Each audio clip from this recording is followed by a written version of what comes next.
Elle doit être complètement excisée de notre chair. Nous sommes esprits, nous avons une âme, nous vivons dans un corps. Le corps et l'âme, ensemble, forment en fait ce que la Bible appelle la chair. Nous avons de bonnes Restez choses avec dans nous l'esprit. dans Jouissez de votre vie.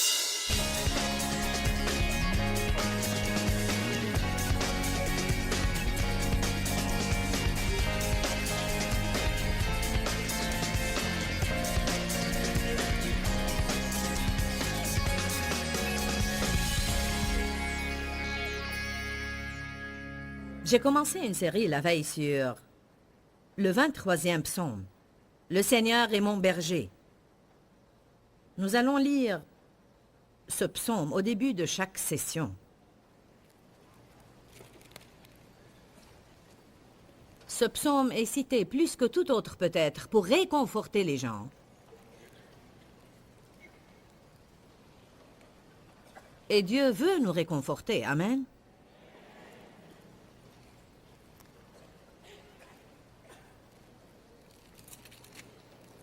L'Éternel est mon berger. L'Éternel est mon berger. C'était le point principal de la veille. Non seulement un berger ou le berger, mais l'Éternel est mon berger. Je ne manquerai de rien. Je ne voudrais rien. Verset 2. Il me fait reposer dans de verts pâturages frais et tendres. Il me dirige près des eaux paisibles et tranquilles. Verset 3, il restaure et il rafraîchit mon âme. Il me conduit dans les sentiers de la justice. Non pas parce que je l'ai gagné, mais à cause de son nom. Quand je marche dans la vallée de l'ombre de la mort, je ne crains aucun mal. Car tu es avec moi. Ta houlette me protège, ton bâton me guide, il me rassure. Verset 5, tu dresses devant moi une table en face de mes adversaires. Tu oins d'huile ma tête, et ma coupe déborde. Verset 6. Oui, le bonheur et la grâce m'accompagneront tous les jours de ma vie, et j'habiterai dans la maison de l'Éternel jusqu'à la fin de mes jours.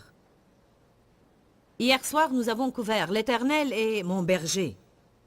Ce matin, je vais examiner. Je ne manquerai de rien. Je ne voudrais rien. Ça indique le bien-être. Quand les brebis ont un bon berger, elles devraient être des brebis satisfaites. On va également parler un peu de « Il me fait reposer dans de verts pâturages. Il me dirige près des eaux paisibles et tranquilles. » Dieu nous a appelés à vivre en paix. Il ne veut pas qu'on s'inquiète, qu'on soit craintif et qu'on soit anxieux. Ce serait agréable de se reposer près des eaux paisibles. Ça exprime l'absence d'inquiétude. Entrer dans le repos de Dieu, sachant qu'il va satisfaire nos besoins. Ce serait agréable si nous faisions cela. Mais le psalmiste dit « Il me fait ». Parfois, tandis qu'il nous fait faire des choses, on finit par être fatigué, par avoir mal à cause de l'obstination, l'égoïsme, l'égocentrisme et l'attitude indépendante qui doit être complètement excisée de nous. On n'y renonce pas volontiers. Elle doit être complètement excisée de notre chair. Nous sommes esprits, nous avons une âme, nous vivons dans un corps. Le corps et l'âme, ensemble, forment en fait ce que la Bible appelle la chair. Nous avons de bonnes choses dans l'esprit et nous voulons faire les choses comme il faut. C'est pourquoi il y a un combat en vous. Quand vous êtes tenté de faire la mauvaise chose, une partie de vous veut faire le mal et l'autre le bien. Et la partie qui veut faire le bien doit devenir assez forte pour prendre le contrôle toujours et dans chaque situation. Mais nous savons tous que c'est un processus. Ça ne se produit pas simplement du jour au lendemain.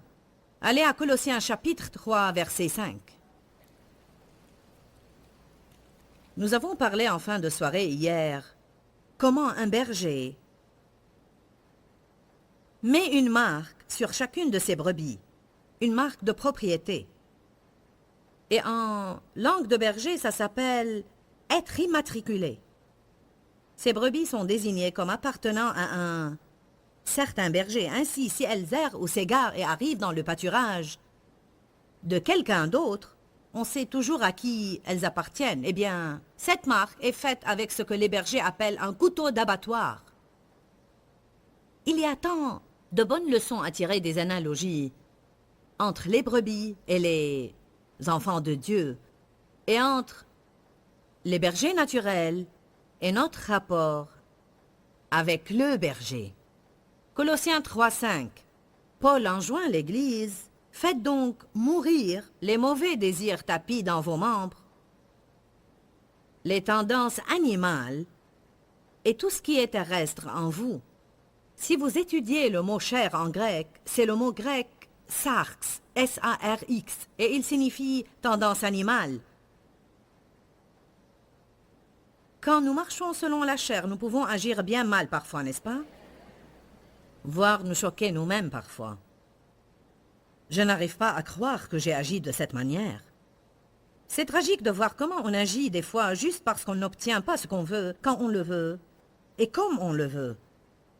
Mais tout le monde a cette tendance charnelle, et elle doit être corrigée en nous tous. Ce que vous éprouvez ne vous est pas unique du tout, mais tout le monde en fait l'expérience. Évidemment, certaines personnes passent plus facilement que d'autres personnes. Certaines doivent être traitées plus longtemps que d'autres. Parfois, c'est le produit de notre tempérament naturel et de notre personnalité. De même, dans la vie, il y a ceux qui sont plus commodes et ceux qui sont plus difficiles. Mais Dieu merci, il persiste avec nous jusqu'à ce que le travail soit fait. Dites, Dieu ne me lâchera jamais. Ainsi, Paul se sert ici d'un langage violent. Faire mourir la chair. Ok, Paul, comment est-ce que je fais ça? En fait, on fait mourir la chair quand on la renie, quand on refuse de la laisser faire à son idée. Quand on le fait, ça va faire mal. Le réalisez-vous? Exemple, si mon mari veut aller à un certain restaurant et moi je veux aller à un autre, et je veux vraiment aller où je veux aller et je ne suis pas d'humeur à concéder. Mais ce jour-là particulièrement, il n'est pas d'humeur à céder non plus. En tant qu'épouse, qui, selon la Bible, est supposée être soumise, quand il y a un désaccord, et ce désaccord tourne à la bagarre, c'est moi qui suis censée m'incliner. Donc, si je dis, Seigneur, je sais qu'en cet instant je dois rentrer en accord avec Dave, et ça ne vaut pas la peine de se disputer pour ça, et donc je dis, bien sûr chérie, c'est d'accord, nous irons là où tu veux. Je pourrais le dire par obéissance à Dieu et je pourrais vouloir le dire du fond du cœur, mais ma chair pique une crise. Alors, avant d'être dompté quand la chair a un coup de colère, la tempête est bien visible. Tout le monde sait que ma chair pique une crise. Ma bouche peut vous dire que je pique une crise. Toutes mes émotions, mes expressions du visage et même mon langage corporel. Mais plus je laisse Dieu agir en moi, peu à peu, mon esprit devient plus fort et prend le contrôle sur la chair. Et ainsi, quoique je n'aime pas ce qui se passe, je peux me contrôler et ne pas faire un scandale. C'est comme une deuxième étape. Et finalement, honnêtement et en vérité, nous pouvons grandir jusqu'à pouvoir concéder. Et ça ne fait même pas mal. Parce que mourir veut dire ne plus sentir la douleur. Si jamais on sent la douleur, quand on n'en fait pas à sa tête, ça veut dire qu'il y a quelque chose dans cette chair qui est encore vivant. L'apôtre Paul a dit, ce n'est plus moi qui vis, c'est Christ qui vit en moi. Quand on en vient au point où on peut dire le moi est mort, à ce moment-là, on est libre parce qu'on ne sent pas la douleur. Quand on apprend que les gens parlent de nous, c'est plutôt... Je prierai pour eux, mais je sais qui je suis en Christ et je sais que mon cœur est droit. On n'a pas à souffrir des jours ou des mois ou même des années parce que quelqu'un nous rejette ou quelqu'un ne parle pas de nous gentiment parce que si ce moi est mort, alors je ne me soucie pas trop de ce que vous pensez. C'est entre vous et Dieu, c'est votre problème. Mais ça prend du temps pour y arriver. Paul signifiait beaucoup de choses quand il a dit « Ce n'est plus moi qui vis ». Écoutez-moi, car je veux vous donner de bonnes nouvelles ce matin. Je n'avais jamais pensé le faire tout le long de mon ministère. Mais comme j'étudiais Galates 2:20 la semaine dernière pour un autre enseignement sur entrer dans le repos de Dieu,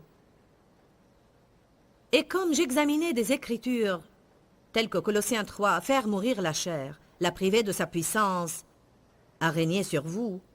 Et même une écriture que nous allons regarder sous peu. Philippiens 4, où Paul a dit « Car j'ai appris à être content, satisfait et sans inquiétude, quel que soit l'état où je me trouve. Si je suis dans l'abondance, je suis content, et si je n'ai presque rien, je suis content. »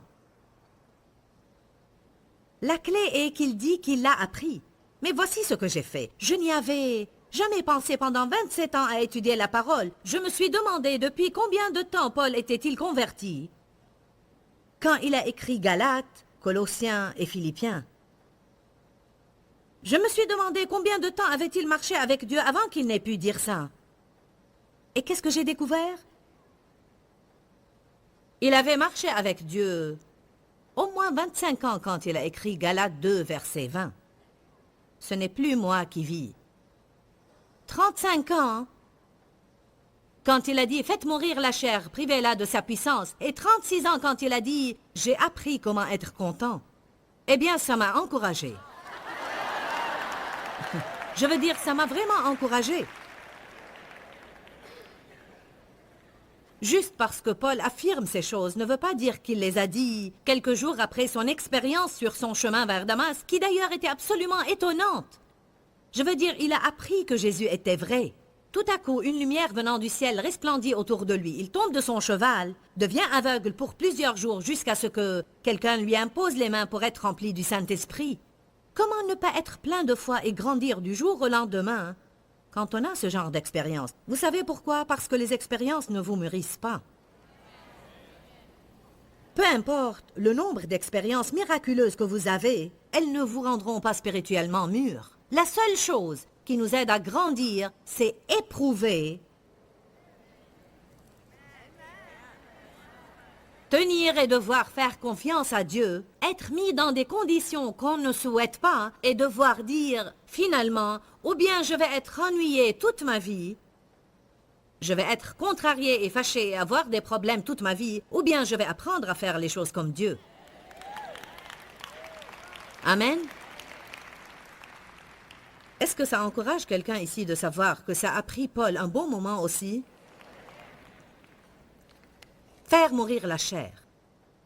Bon, je crois que pour avoir de la maturité spirituelle, je ne pense pas que vous puissiez l'obtenir dans une file pour la prière, par un miracle ou par une expérience. Je crois qu'on doit endurer des choses, on doit acquérir l'expérience et on doit éprouver de première main la fidélité du Seigneur dans nos vies. On doit passer par des épreuves et voir Dieu nous en sortir. On doit avoir des besoins et observer Dieu pour voir à ses besoins.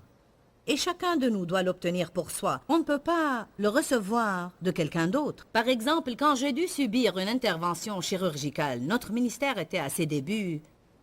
Et je vous dis que chaque dollar qui rentrait, on en avait désespérément besoin. Et je devais donc faire cette opération. Et pendant un certain temps, je n'allais pas pouvoir réaliser ce que je fais normalement. Et nous étions si soucieux. Qu'est-ce qu'on allait faire? Comment est-ce qu'on serait soutenu si je ne pouvais pas sortir et faire mes conférences parce que notre revenu y dépendait en ce temps-là? Je me souviens un soir, j'étais assise le dos calé sur le divan. Nous étions chez nous à regarder la télé et on a sonné. Un homme apparut à la porte. C'était un pasteur local qu'on connaissait, mais pas très bien. Je veux dire, on ne le connaissait pas personnellement. On avait juste entendu parler de lui.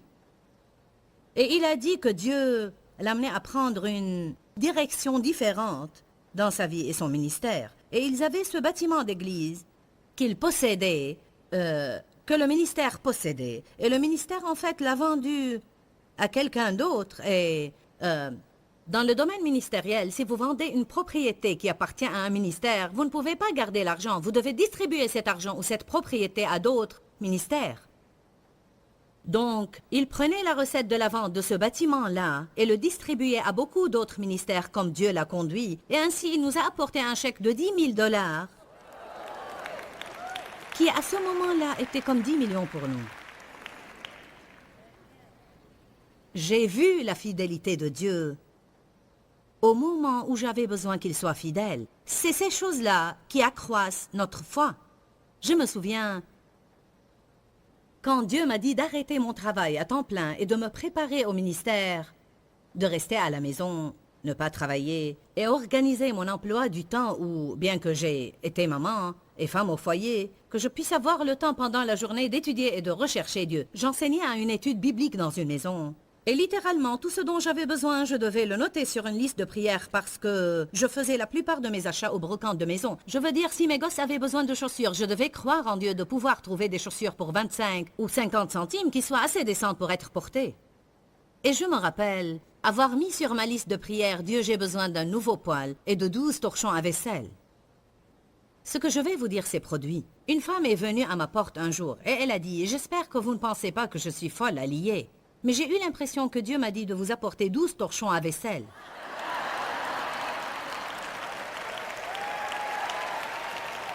Gloire à Dieu! Je sautais tout autour de la maison. Alléluia! Gloire à Dieu! Elle a probablement pensé que j'étais insensée. Je vous dis et je certifie, tels sont les temps où votre foi est établie en Dieu, et tels sont les temps où vous prouvez la fidélité de Dieu. Quand vous subissez des choses, et si je n'avais pas eu besoin de ces 12 torchons à vaisselle, et si je pouvais les acheter, alors je ne pourrais pas avoir confiance en Dieu pour mes besoins maintenant, qui sont beaucoup plus que 10 000 $ ou 12 torchons à vaisselle. Nous avons souvent besoin de quelqu'un au ministère qui a des qualifications précises, mais nous ne pouvons pas mettre une annonce dans le journal car nous allons recevoir un nombre de candidats, mais ils ne vont pas être le genre de personnes que nous souhaitons. Et ainsi, on doit vraiment avoir confiance en Dieu pour les employés dont on a besoin, non seulement pour leurs qualifications, mais aussi l'attitude qu'il faut et la maturité spirituelle. Et ce n'est pas facile d'y arriver, je vous le dis. Nous avons vu Dieu au cours des années toujours pourvoir pour nous et nous apporter exactement ce dont on a besoin, quand on en a besoin. J'ai vu Dieu me donner fréquemment la vigueur physique, quand mon corps me causait beaucoup de problèmes et je sentais qu'il n'y avait pas moyen de me lever et de prêcher là. Je ne pouvais pas le faire, mais je savais que je devais le faire. Et ainsi, je prenais ces pas de foi. Je me rappelle des fois, sur le plateau, où je me sentais si faible que je devais m'appuyer au pupitre pour ne pas tomber par terre. L'onction de Dieu venait alors sur moi, et je me sentais assez forte pour courir aux 4 coins de la ville. Et quand je terminais ce que je devais faire... Oh! Dieu nous donne la force et le pouvoir de faire ce qu'on doit faire. Il pourvoit, il amènera les personnes qu'il faut dans votre vie, il pourvoira à vos finances. Le Seigneur est mon berger, je ne voudrais rien.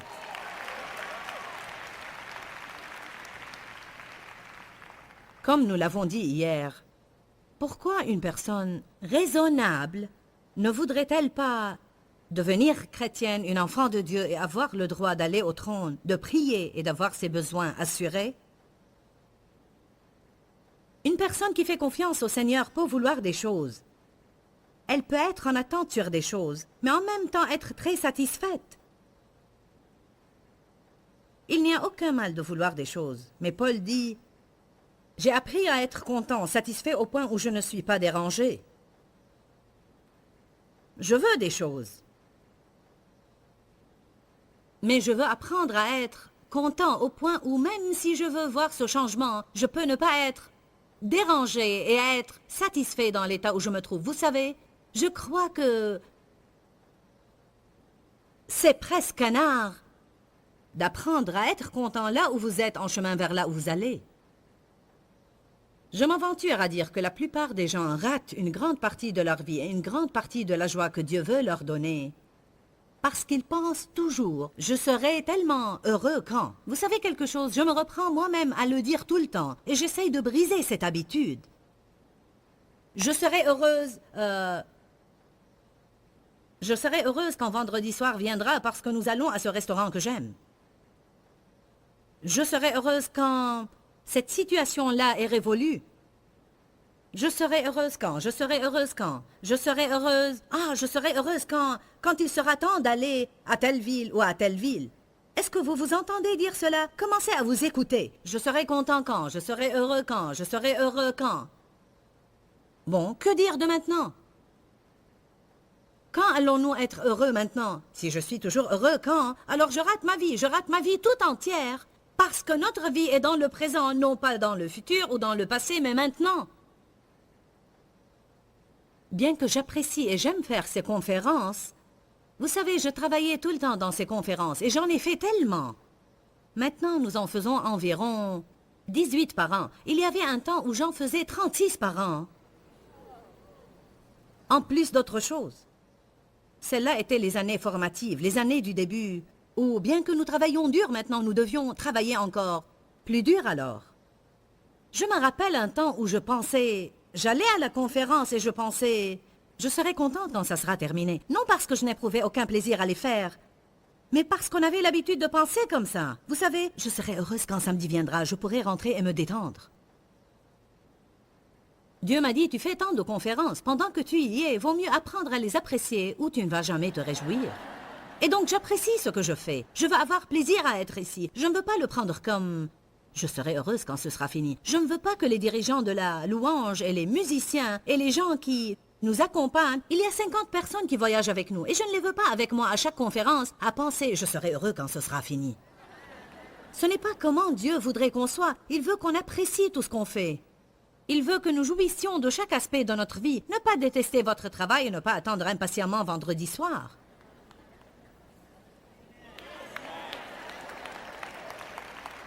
Amen.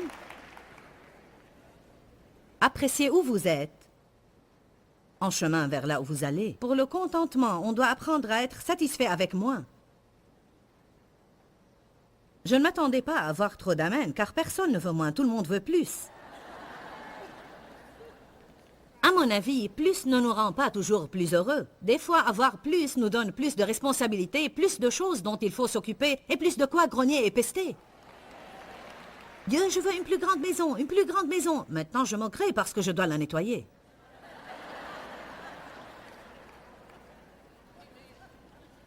Ah, Dieu, je veux un mari, je veux un mari.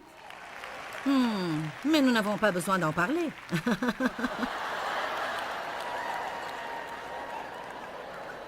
Alléluia. Quand je dis apprenez à être heureux avec moi, je ne dis pas que Dieu ne veut pas vous donner davantage. En fait, j'irais même à dire que je crois que les gens qui obtiennent le plus de Dieu sont ceux qui peuvent être heureux avec moi. Vous ne m'avez pas entendu. J'ai dit les personnes qui obtiennent le plus de Dieu sont celles qui prouvent par leur attitude qu'elles peuvent être heureuses avec moins. Parce que si vous ne pouvez pas être heureux avec moins, vous ne serez pas heureux avec plus. C'est une belle affirmation. Si vous ne pouvez pas être heureux avec moins, vous ne serez jamais heureux avec plus.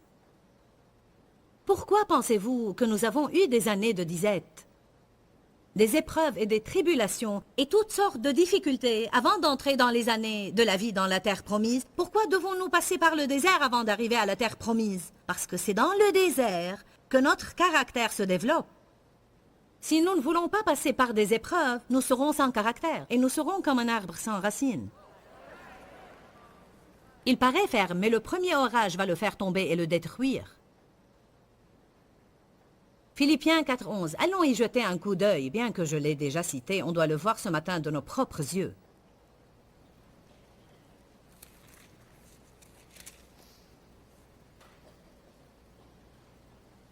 Paul a dit, ce n'est pas en vue de mes besoins. Philippiens 4, verset 11. Ce n'est pas en vue de mes besoins que je dis cela, car j'ai appris à être content dans l'état où je me trouve. Satisfait au point où je ne suis pas dérangé ou inquiété, quelles que soient les circonstances où je me trouve. Ouh, Jésus! Verset 12. Je sais être réduit à vivre humblement dans des circonstances serrées et je sais vivre dans l'abondance et l'apprécier. En tout et en toute circonstance, j'ai appris le secret de faire face à chaque situation, que ce soit la satiété ou la faim, dans l'abondance et la profusion, ou dans la disette et le besoin. Verset 13. Ayant la force pour tout faire par le Christ qui me fortifie. Quand Paul a dit « Je puis tout par celui qui me fortifie », il n'a pas voulu dire « Je peux faire ce que je veux ». Et Dieu me fortifiera. Il a voulu dire, j'ai la force d'avoir en abondance et me conduire avec ferveur. Et j'ai la force de ne pas avoir assez et me conduire toujours avec ferveur. Souvenez-vous de demeurer dans la parole continuellement. Nous vous aimons. Continuez dans la parole. Nous allons prier pour vous, prier pour nous. Que Dieu vous... Pourquoi Seigneur, pourquoi? Dans ce livret, Joyce Meyer nous enseigne à travers la parole comment être délivré de la confusion. Pour obtenir ce livret gratuitement, écrivez-nous à Joyce Meyer, boîte postale 40095-6300 Larnaca, Chypre. Ou bien visitez notre site web www.joycemeyer.org/fr.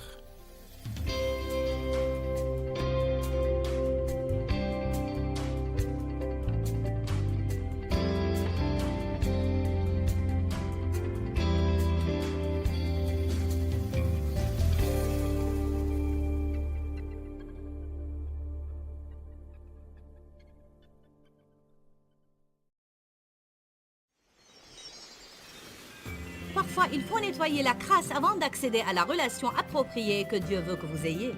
Je vous dis que parfois les choses semblent se défaire avant d'être rassemblées et remises en ordre. M'entendez-vous? Restez avec nous dans Jouissez de votre vie.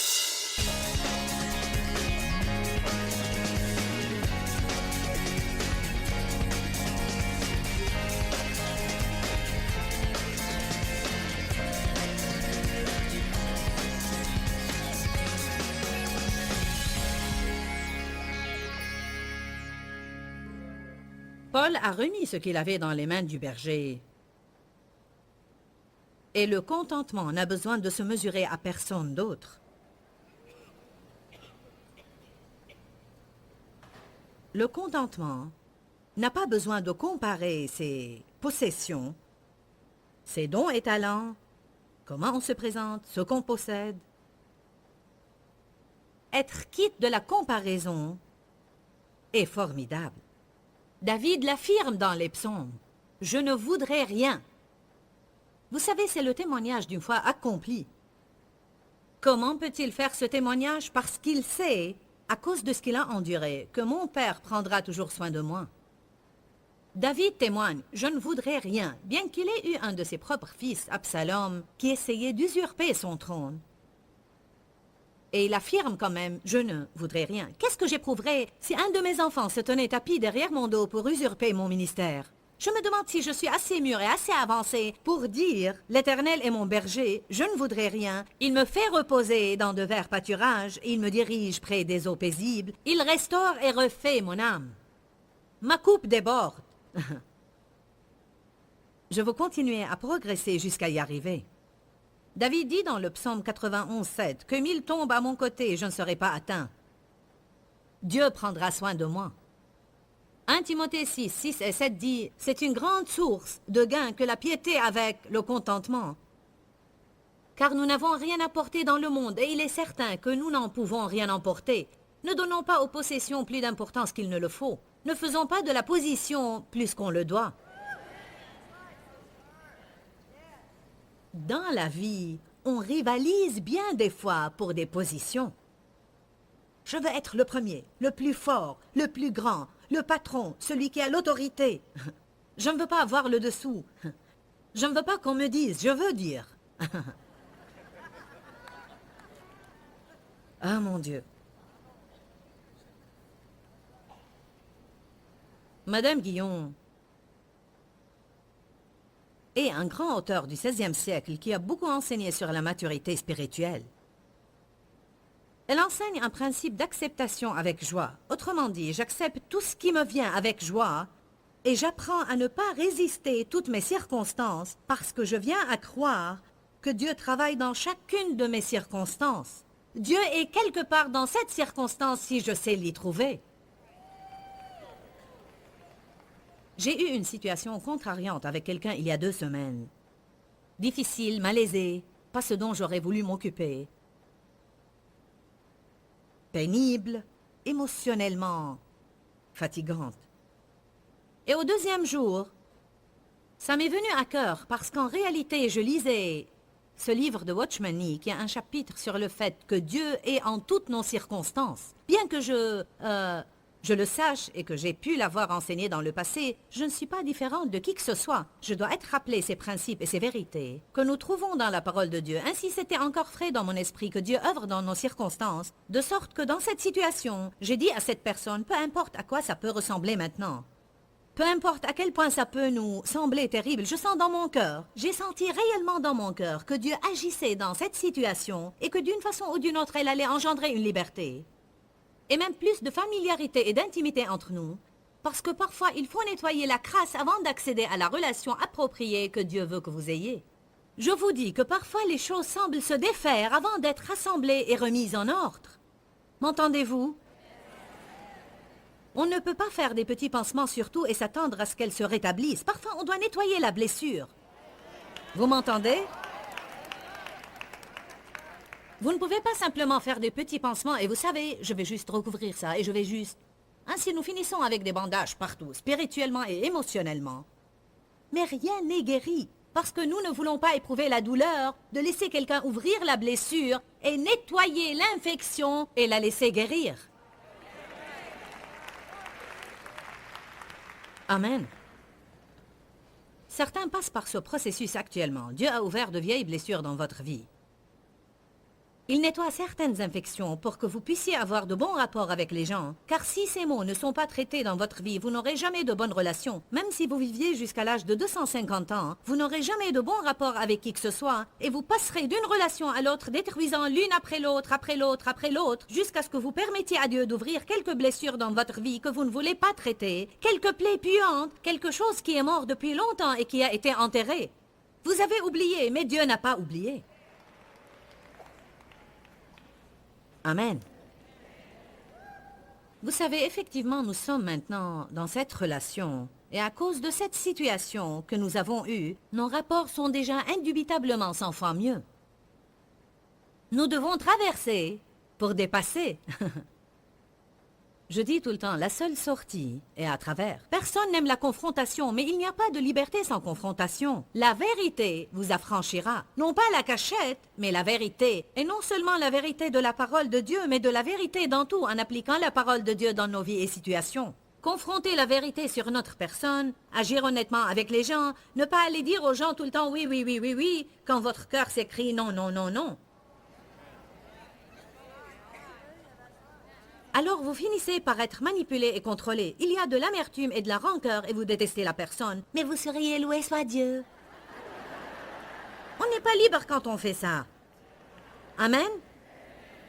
Nous sommes parvenus à un nouveau stade dans notre relation en disant « Soyons sincères. Vous savez, ne disons pas seulement ce qu'on pense que l'autre veut entendre. Disons la vérité. » Amen. Et je ne dis pas que nous ne faisons pas des choses pour les gens juste parce qu'ils le veulent, mais vous ne pouvez pas établir une relation entière sur ça. Et quand quelqu'un veut que vous fassiez quelque chose, vous dites oui, oui, alors que vous pensez je ne veux pas faire ça. Mais je ne veux pas les fâcher, donc je dois le faire. Alors vous êtes contrôlé et manipulé. Et vous êtes le seul qui puisse briser cette domination. La plupart du temps, les gens n'arrêteront pas de vous contrôler, sauf si vous les confrontez. Oh. On doit arriver au point où l'on sait que si Dieu ne peut pas le faire, je ne le pourrai pas non plus. Et s'il ne le fait pas, alors je suppose que ça n'a pas besoin d'être fait.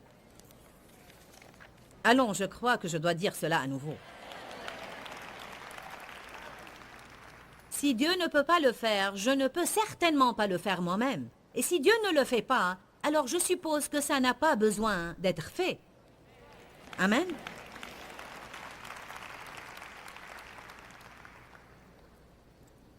Nous devons être contents sous son gouvernement. Joseph est un parfait exemple de ce principe. Considérez Joseph. Aucun murmure de sa part n'est transcrit pendant ses années en prison pour un crime qu'il n'a pas commis. Allez à 1 Pierre 2, je vais vous montrer quelque chose qui va vous irriter si fort. Au moins c'était l'effet sur moi. La première fois que j'ai lu ça, j'ai dit « Tu plaisantes ?» 1 Pierre 2, 19 à 21. Verset 19. On est considéré louable, approuvé, acceptée, digne d'appréciation, si par respect pour Dieu on supporte des peines que l'on souffre injustement. Quoi? Verset 20. En effet, quelle gloire y a-t-il à supporter patiemment les coups si vous avez commis des fautes?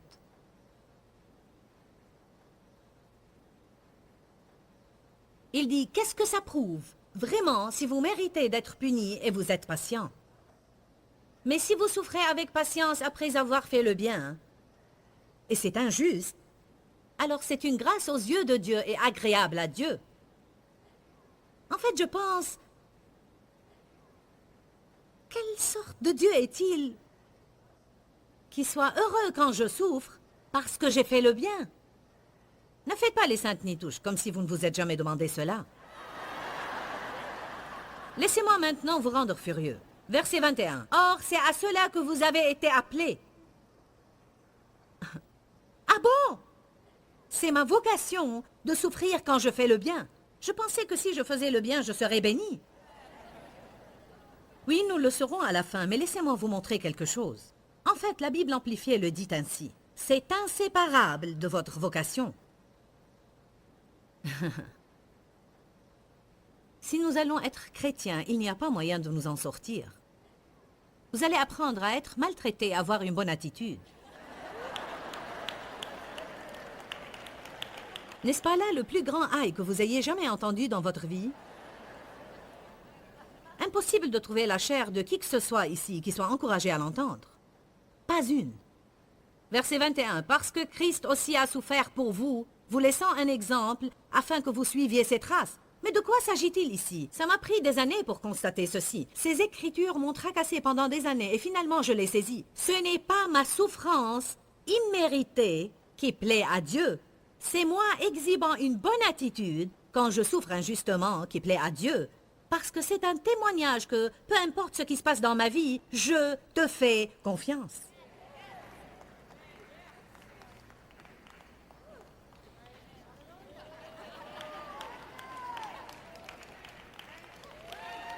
Vous n'êtes pas sûr d'aimer ça?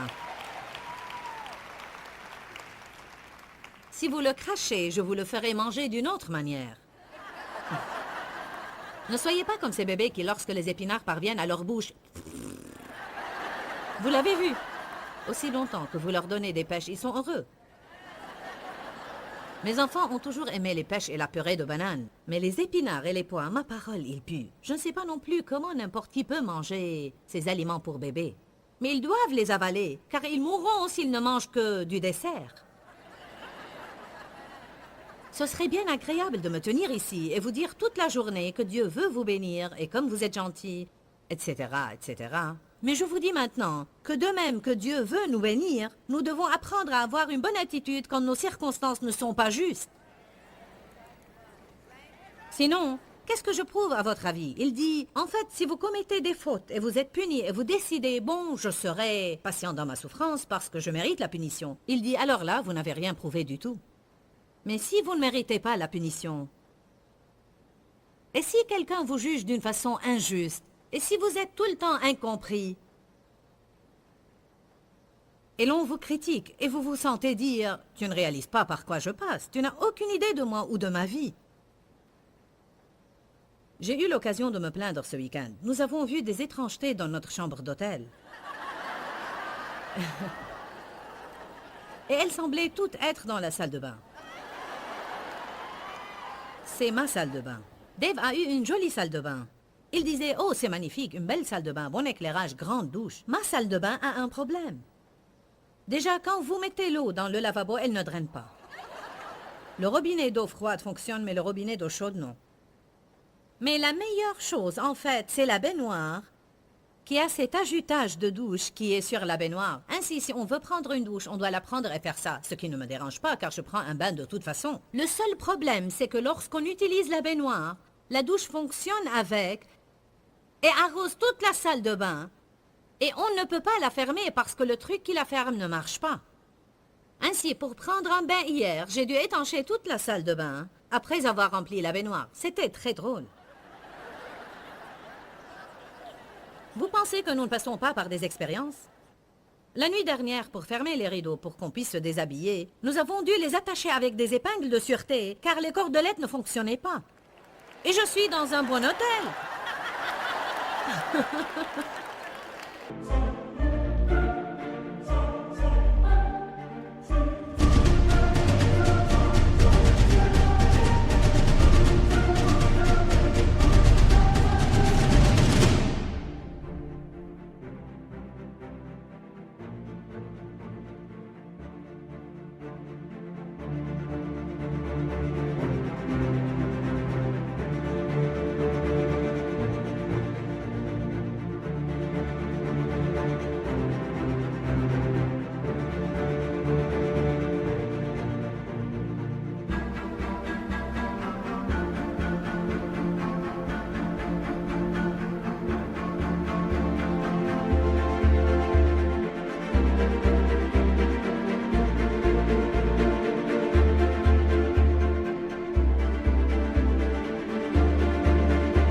Loué soit Dieu. Dave a dit, mais le lit ici est très confortable et ma douche est très bonne et grande. Il y a des jours où l'on doit rechercher quelque chose de bon et décider d'en parler. Et ne pas maugréer au sujet de toutes ces choses qu'on n'apprécie pas, car il y en aura toujours en abondance. Les brebis sont têtues. Certaines sont ce que les bergers appellent des chenilles de barrière. Elles ne cessent de sortir et errer dans d'autres pâturages. Elles doivent toujours être ramenées par le berger, toujours être gardées et doivent toujours être punies. Les brebis ont ça de bon, c'est que bien qu'elles soient bêtes, elles ont le cœur tendre. Je veux dire, les brebis ne sont-elles pas adorables? Oh, adorables! Comme elles sont mignonnes. J'en ai vu quelques-unes à la télé l'autre jour avec cette belle toison laineuse et ses petites pattes maigres. Et à les voir trottiner, j'ai pensé comme elles sont gracieuses. Rien n'est plus mignon qu'un petit agneau. Dieu peut travailler avec les brebis, mais les chèvres, ça, c'est une autre histoire. Dans Matthieu chapitre 25, commençant vers le verset 31, la Bible dit, quand Jésus reviendra, il séparera les brebis des chèvres. Il mettra les brebis à sa droite et elles entreront la vie éternelle. Les chèvres seront à sa gauche et s'en iront au châtiment éternel. On a intérêt à en savoir plus sur la différence entre les brebis et les chèvres, car je veux être une brebis et non pas une chèvre. J'ai découvert en réalité que les chèvres font toujours mé. Et les brebis font ba.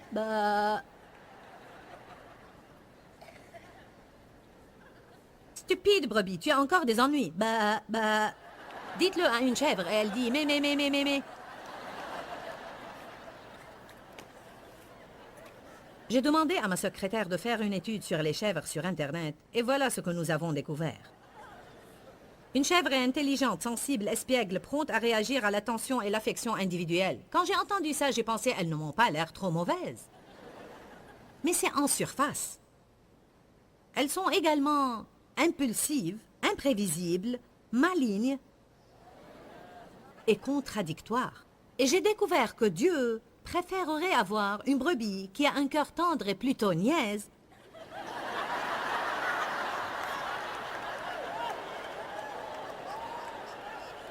qu'une chèvre qui est agréable et toute polie, mais qui a ce caractère sournois et qui est vraiment hypocrite et qui est là pour vous avoir. Écoutez-moi. Les emballeurs de viande utilisent une vieille chèvre dressée qu'ils surnomment Judas pour mener les brebis dans les enclos d'abattage dans les boucheries. C'est un fait. Comment font-ils pour amener les brebis dans les enclos de boucherie pour être abattues? Ils dressent une vieille chèvre, qu'ils appellent Judas, pour les y conduire. Ce n'est pas étonnant que la Bible dit qu'on doit prendre garde des chèvres en vêtements de brebis ou des loups vêtus en brebis. Ce n'était pas la bonne écriture. On a mis les chèvres dans la mauvaise tenue.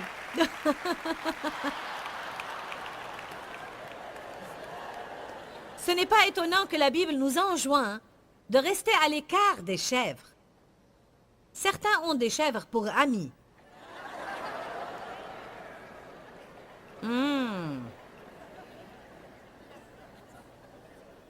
Les chèvres ne sont jamais contentes de ce qu'elles ont. Elles cherchent à gagner des pâturages plus verts et veulent toujours ce qui est juste au-delà de leur portée. Elles ne sont pas de bonnes suiveuses. Elles préfèrent diriger ou aller au loin toutes seules.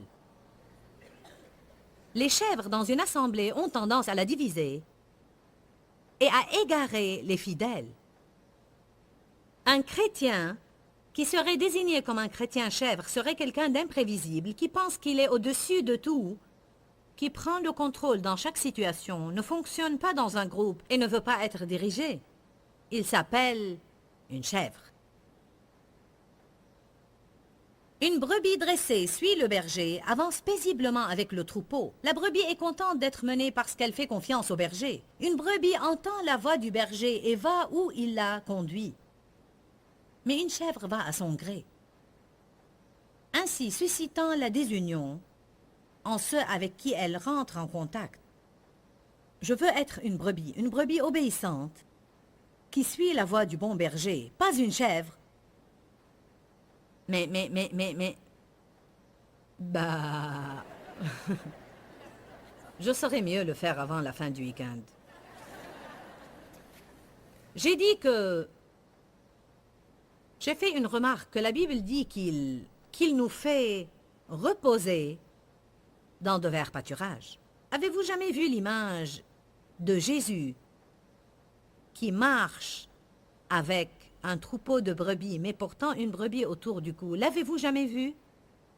Bon, je vais vous montrer maintenant la miraculeuse bonté de Dieu. J'ai voulu montrer cette image sur le rétroprojecteur pour vous enseigner quelque chose, car il y a un grand principe que vous ne connaissez pas. Le principe est que...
C'est un fait. Le principe est que si un berger a une brebis qui ne se soumet pas et ne cesse de courir au loin, s'éloigne sans cesse, une chenille de barrière errant toujours dans le pâturage des autres, suscitant toujours le désordre, s'il en a une comme ça, il l'aime tellement qu'il lui casse la jambe et la porte. Ainsi, le temps que la jambe guérisse, la brebis est si accoutumée à être près du berger et a appris tellement les voix du berger que lorsqu'elle guérit, et elle guérira certainement, elle n'errera jamais plus.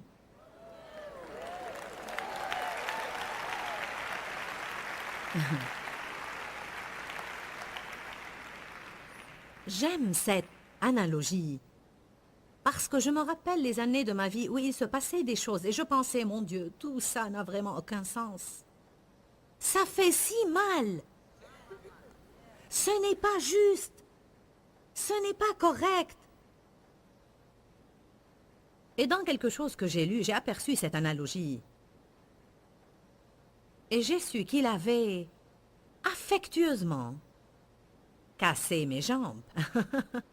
Vous savez, je ne pouvais pas faire ce que je voulais. Ça ne marchait pas comme je le voulais. Je n'obtenais pas ce que je voulais. Ça ne se passait pas comme je voulais que ça se passe. Je ne mûrissais pas aussi rapidement que je voulais. Je n'avais pas le contrôle. Je ne pouvais plus ramper sous la barrière et courir parce que mes jambes étaient cassées. Tout ce que je pouvais faire alors était de tomber visage contre terre et m'écrier « Jésus, aide-moi ». Enfin, le jour est venu où ses jambes ont guéri, mais alors j'étais si accoutumée à être près de lui. Je ne veux être nulle part d'autre. Amen. Maintenant, écoutez-moi. Souvenez-vous de ce que je vous ai dit hier au sujet de mon journal et comment, quand Dieu fait des choses spéciales pour moi, je les note. Parce que quand il agit, je veux le voir. Eh bien, vous allez participer à l'une de ces expériences parce que j'ai cherché et cherché une image à vous montrer sur le rétroprojecteur. J'ai cherché dans différentes librairies, mais ne pouvais trouver cette peinture nulle part. J'ai demandé à nos gens d'aller sur Internet et de m'en trouver une reproduction. La seule qu'ils ont pu trouver était du genre brumeux et flou. Et plus on l'agrandissait, plus elle devenait floue. Et j'ai pensé... Ah, je veux que les gens puissent voir ceci. Bon, alors, apportez mon image. Je veux vous montrer ce que quelqu'un m'a apporté hier soir, peinte pour moi, n'ayant pas la moindre idée de ce que j'allais prêcher là.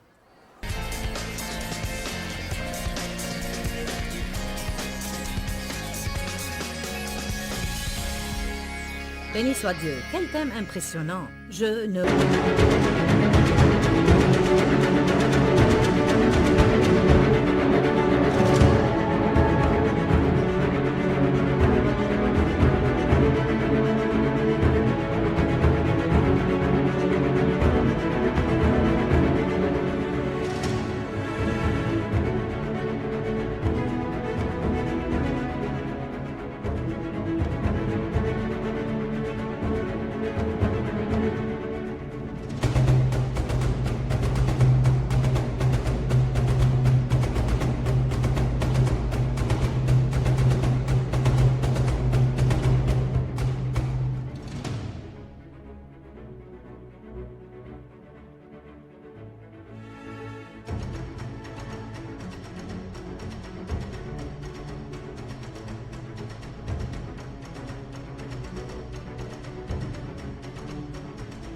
voudrais rien.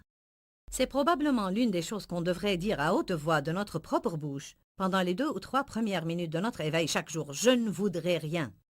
Le 23e psaume est impressionnant. L'Éternel est mon berger. Je ne manquerai de rien, il prendra soin de moi. Il comblera mes besoins. Même si je n'obtiens pas tout ce que je veux dans la vie, il peut quand même me garder satisfait parce qu'il est ma part. Honnêtement et vraiment, je ne sais pas qui nous regarde aujourd'hui, mais je me demande souvent, quand je vois ce à quoi je fais face dans ma vie, et combien je dépends du Seigneur, je me dis souvent comment est-ce que les gens peuvent supporter vivre s'ils ne connaissent pas Jésus-Christ comme leur sauveur. Pourquoi Seigneur, pourquoi? Dans ce livret, Joyce Meyer nous enseigne à travers la parole comment être délivré de la confusion. Pour obtenir ce livret gratuitement, écrivez-nous à Joyce Meyer, boîte postale 40095-6300 Larnaca, Chypre. Ou bien visitez notre site web www.joycemeyer.org/fr.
phương trời vẫn nhớ tới quê hương. Người về đây thăm làng trù quê mẹ và làng sen quê cha, xúc động bồi hồi người rơi giọt lệ, thương mái nhà tranh thương đất mẹ nghèo, đi suốt cuộc đời mới được thăm.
Thank